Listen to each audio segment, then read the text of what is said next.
Let her go. The voice didn't rise. It didn't need to. It cut through the noise of the shopping center like a blade pressed flat against skin, cold, deliberate, final. Jae-min Kwon stood 12 feet away, hands loose at his sides, his black serpent tattoo coiling up his neck like something alive. He wasn't looking at Marcus Hale's fist. He was looking at Marcus's eyes. And Marcus's eyes had already made the mistake of looking back. You think he can protect you from everything? Marcus had hissed to Imani just moments before this. His hand was still clamped around her wrist, the restraining order he'd been served 3 weeks ago apparently forgotten. 6-year-old Zuri was frozen behind her mother, clutching the hem of Imani's coat, her small face a portrait of controlled terror. Bystanders had their phones out. Security cameras tracked. Nobody moved. Until Jae-min moved.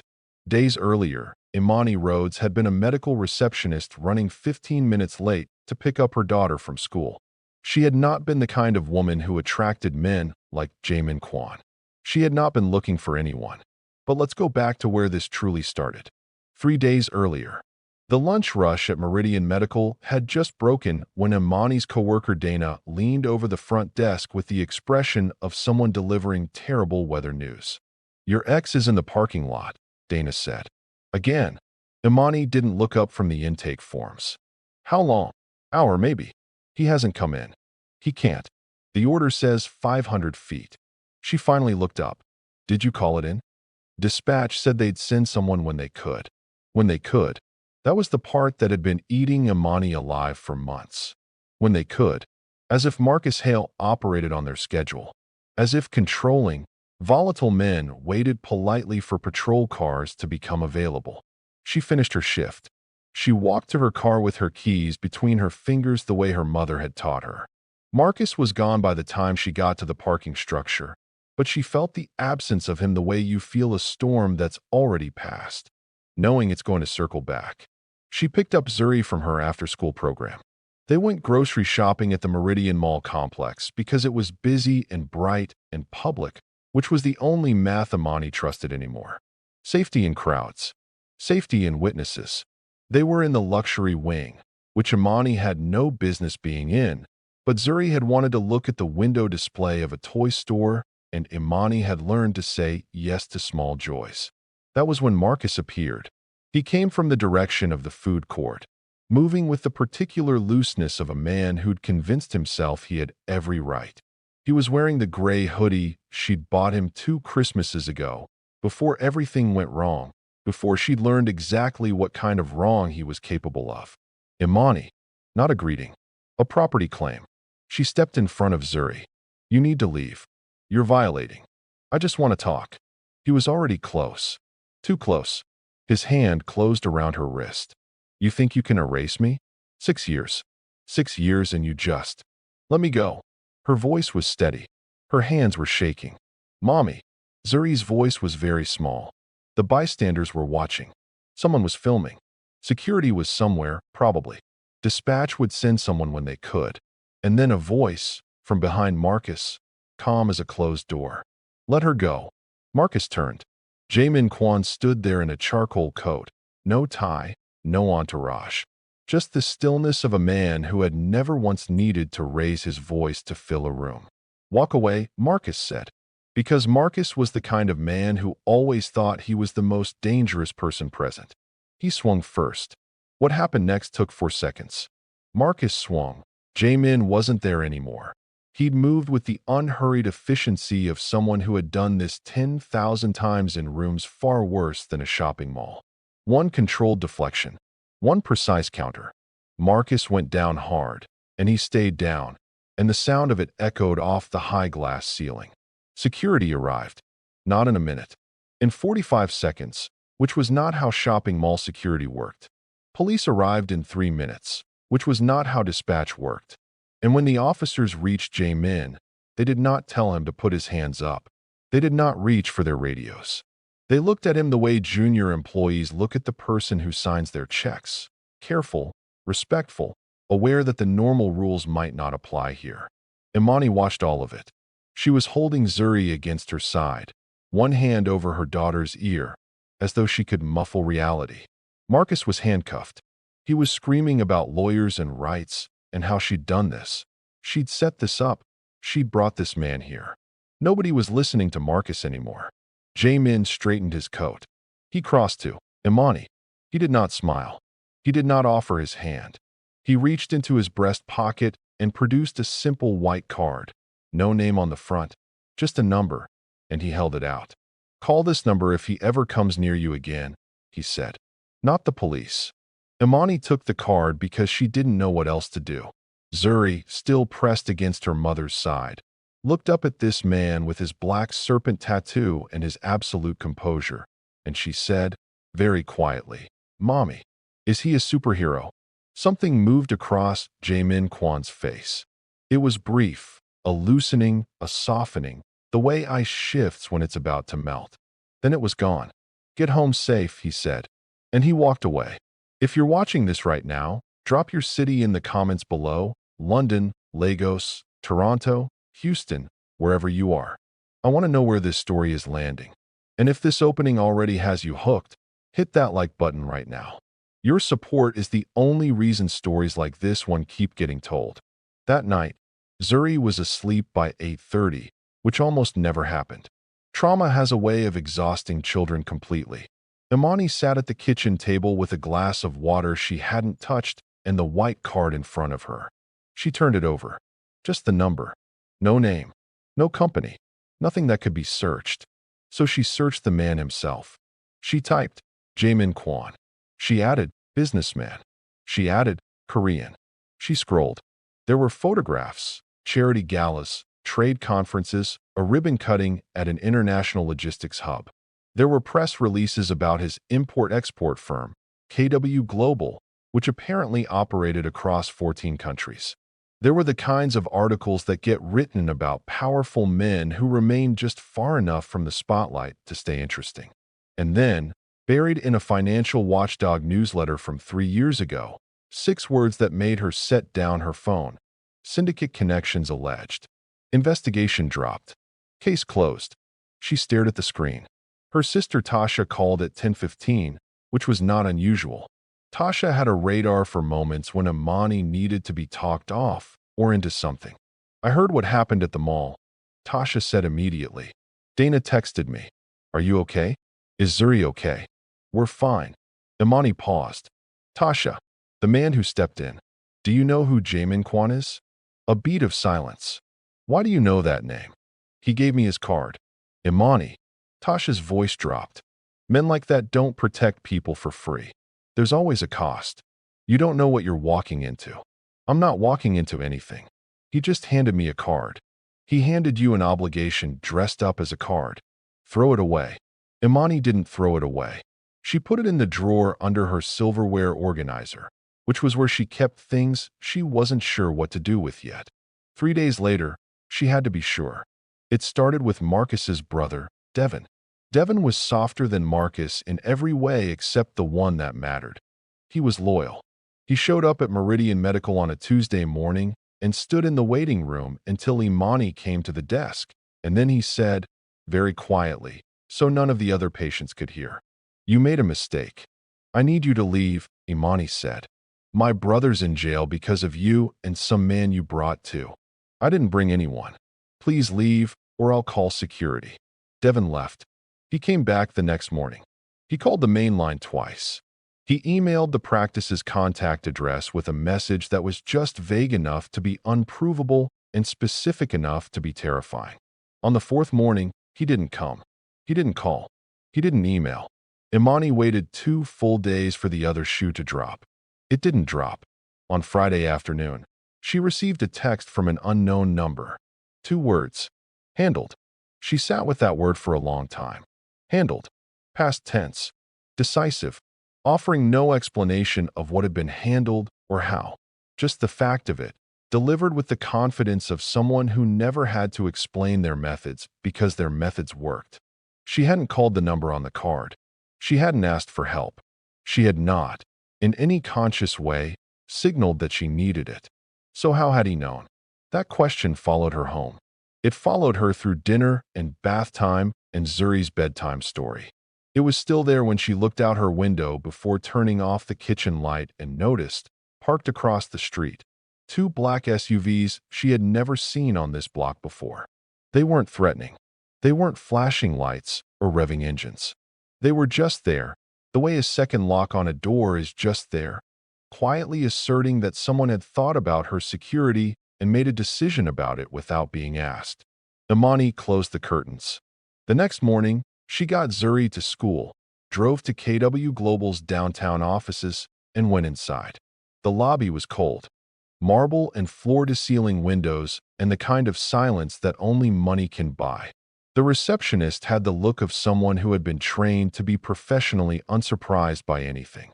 "I'm here to see Jaemin Kwan," Imani said. "Do you have an appointment?" "No. My name is Imani Rhodes. Tell him I'm the woman from the mall."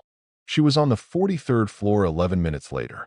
His office was everything the lobby promised: spare, controlled, expensive in the way that doesn't need to announce itself.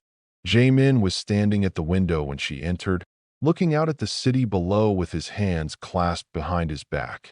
He turned when she came in. He didn't look surprised. "Ms. Rhodes, are you following me?" No preamble. No polite opener. She didn't have the patience for it. "No." "Then how did you know about Devon Hale?" "I make it my business to know about ongoing threats." "I'm not your business." He considered her for a moment. "Sit down." "I'll stand." Something that might have been respect crossed his face. He sat down himself, behind his desk, and folded his hands on the surface. "I don't follow people, Ms. Rhodes. I secure what I decide to protect." The room was very quiet. "Why?" she asked. "Why me? Why us?" "Because I was there." A pause. "And because no one else was doing it." It wasn't the answer she'd been braced for. She'd been ready for something transactional, something that confirmed Tasha's warning. What she got instead was something that sounded almost ordinary, almost human. "What does that mean for me?" she asked. "It means Devon Hale won't bother you again. It means the vehicles outside your building will remain there until I'm satisfied there's no further threat. It means," he paused, "you have my number. Use it if you need to." "And what do you get out of this?" He held her gaze. "Nothing I intend to collect." Imani left. She drove home with both hands on the wheel, and the heat turned all the way up even though she wasn't cold. She was something else, something that didn't have a clean name yet, something that lived in the space between safe and terrified and dangerously close to grateful. 2 weeks later, he invited her to dinner. The message came through the number on the card: formal, oddly courteous, offering a restaurant and a time, and the explicit assurance that it was simply dinner, no obligation. She showed the text to Tasha, who said, "Absolutely not," with such conviction that Imani called the restaurant and made the reservation. The restaurant was quiet and dimly lit, and the kind of place where the staff knew better than to interrupt. Jaemin was already there when she arrived, which she suspected was intentional. Him seated instead of her, removing any power dynamic from the arrival. They talked about careful things at first. Her work, Zuri's school, his logistics company's current expansion into Southeast Asia. Two people testing the temperature of something. Then she asked, "Why did you build all of this?" He was quiet for a moment. He looked at his glass. "I had a family," he said finally. "A wife. A daughter. She was 4. Imani waited. "There was a car accident. 7 years ago." His voice didn't change. It remained controlled, even, which somehow made it worse. It was ruled accidental. The investigation lasted 11 weeks. Evidence went missing. Witnesses recanted. A pause. "I had enough money to hire people who could determine it wasn't an accident. Who was responsible? People with enough power to make a case disappear." He looked up. "I decided that the only way to fight that kind of power was to build something that couldn't be ignored. Leverage. Infrastructure. Reach. So you became them." "No." He said it without heat. "I became something they had to account for." There is a difference. Imani thought about that distinction for a long time. "She was 4, she said softly. "Yes." They sat with that for a while. The weight of it, the terrible specificity of a child's age as the unit of a grief that couldn't be measured any other way. On the drive home, Imani thought about Zuri. About the way Zuri had asked if he was a superhero. About the way he'd looked at her daughter in that moment. Not indulgently, not performatively, but with the specific rawness of a man revisiting something he'd lost. 3 days later, she brought Zuri to meet him at a park. She didn't plan it. It just happened.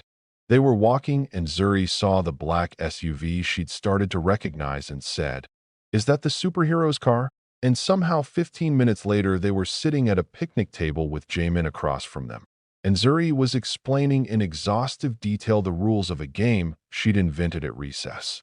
He listened, fully, without his phone, without the careful, measured attention of a man performing interest, with actual interest, the leaning in, the follow-up questions, the small nod of someone storing information.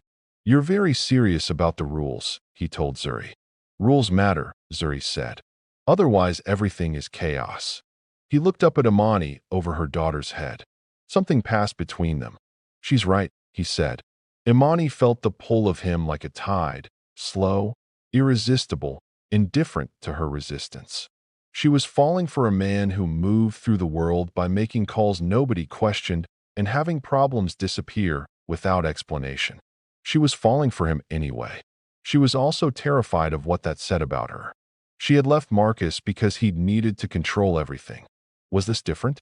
Was she trading one kind of cage for another, prettier one? She didn't have an answer. She sat with the question the way she sat with difficult things, present, alert, refusing to look away. Imagine this. What if you were Imani right now, standing at the edge of something that feels like safety but carries the shape of danger? He's never raised his voice to her. He's never demanded anything. But his world operates by rules she can't see, and people who cross him end up transferred to federal facilities or simply gone. If you were in her shoes, what would you do differently? Would you walk away, or would you stay? Drop your answer in the comments. And if this story has you gripped, hit that like button. Everyone helps this channel keep going. The call from jail came on a Thursday. Imani almost didn't answer. Unknown number, jail prefix. She answered because Zuri was at school and she had exactly 22 minutes before her lunch break ended. "You think," Marcus said without greeting, "that he can protect you from everything." She should have hung up. She knew she should have hung up. "Marcus, I know people too, Imani. I've been in here a month and I know more people than I did when I was out. You understand what I'm saying." She hung up. She sat in her car for 4 minutes, breathing carefully, the way her therapist had taught her. She did not call the number on Jamin's card. She did not text it. She finished her lunch break and went back to work and filed a report with her attorney about the call because that was the right, documented, legal thing to do. 6 days later, Marcus was transferred to a maximum security federal facility 300 miles away, pending a review of additional charges that had materialized, apparently, from a separate investigation. She had not asked for this. She had not mentioned the call to Jamin. The transfer happened on a Monday. By Wednesday, she was standing on the sidewalk outside KW Global again, not because she'd planned to be there, but because her feet had made the decision before her mind had finished the argument. She texted the number, "I need to talk." He met her at a coffee place 2 blocks from his building, neutral ground, her choice. She told him about the call. She watched his face the whole time. It gave her nothing. "He's been transferred," she said. "I didn't ask you to do that." "No. Did you do it?" "I have interests in certain federal matters," he said. "Sometimes those interests align with outcomes I find appropriate. That terrifies me." "I know. It should terrify you that it terrifies me." He looked at her across the table. "It does." She didn't know what to do with a man who could say that and mean it. 2 federal agents came to her apartment the following week. Badges, suits, the careful choreography of government employees who know they're being recorded but haven't turned the recorder on. Agent Reeves did most of the talking. He was a compact man with the kind of neutral expression that could mean anything or nothing. He sat on her couch with a cup of tea she'd made out of politeness and said, "We'd advise you to distance yourself from Mr. Kwan. For your own protection. Is he under investigation? We're not at liberty to say. Has he done something illegal? We're simply offering advice. Have you charged him with anything?" A pause. No. Then I'm not sure what you want from me. Agent Reeves set down his tea. We want you to understand that men like Jamin Kwan create gravity, Ms. Rhodes. Everything around them gets pulled in. We've seen it before. People who thought they were adjacent to the situation and then found themselves inside it. After they left, Imani sat very still for a long time. Loving him wasn't just personally complicated. It wasn't just socially risky. It was politically dangerous, legally fraught, the kind of choice that could generate a federal file with her name on it. She knew this. She called him. The FBI came to see me, she said when he picked up. I know. Of course you do. She exhaled. I need to see you. When? Now. She drove to the estate he'd mentioned once, offhandedly, a property outside the city that he used when he needed distance from the downtown offices. The gate opened before she reached it. She noticed that, the settling of something behind his eyes, the face he made when the world required him to manage something. She went to the terrace. What is it? Nothing that concerns you. She looked at him. He looked back. He was a man who did not lie to her. That was the thing she knew, the anchor she held. He didn't lie. But nothing that concerns you is not quite the same as nothing at all. Jamin. There's a situation, he said, carefully. I'm handling it. Is it about us? He was quiet for half a second too long. In the garden, Zuri laughed at the sky, arms out, boots muddy. Absolutely free. Go be with her, Jamin said. I'll come in for breakfast. He said it with the warmth she'd learned was real. She believed the warmth. She believed him.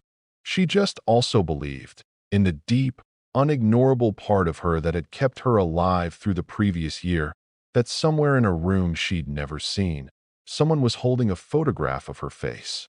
Inside the estate's security room, past the cameras she knew about and the ones she didn't, past the monitors tracking the perimeter in 4-second intervals, a screen flickered with an incoming encrypted message. It contained a single image. Imani Rhodes. Courthouse steps. 3 months ago. Below it, a line of text from a contact registered under no name, no flag, no traceable origin. So this is his weakness. The estate was quiet. The garden was bright. Zuri laughed. And somewhere in the city, someone began to plan. Fade to black. I've been told that I won't reach my 1K subscriber goal because people don't care about stories like these. But guess what? I'm here to prove them wrong. If this story moved you, if Imani's strength hit different, if Jamin gave you complicated feelings you're still figuring out, if Zuri had you holding your breath, then you already know what this channel is doing. Hit that subscribe button right now. Be part of the reason this community grows. Every subscriber is proof that stories like this matter. I'll see you in the next one.